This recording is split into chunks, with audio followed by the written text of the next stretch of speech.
So today we're talking about how to add multi-digit decimals. And this means that we're going to be adding decimals that have more than one number in them. So if we look at this problem, we see that we have 7.641 plus 12.33. Now the first thing we need to do is look at this number and make sure our decimals are lined up. We see one decimal is over here for our top number, but the second decimal is way over here. They're not lined up.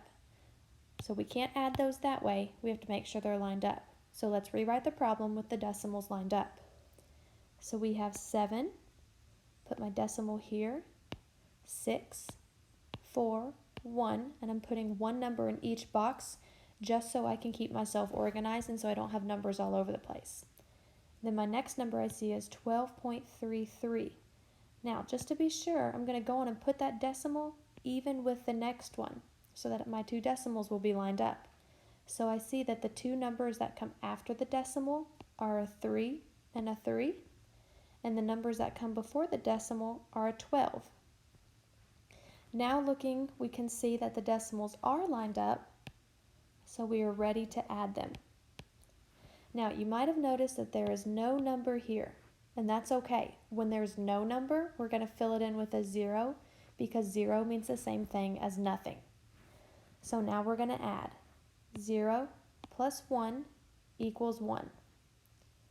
3 plus 4 equals 7. 3 plus 6 equals 9. And here again, I see my little decimals. So we're going to put our decimal right there.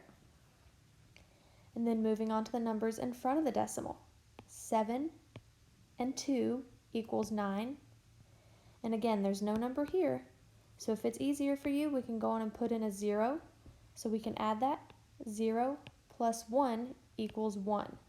So now we see that 7.641 plus 12.330 equals 19.971.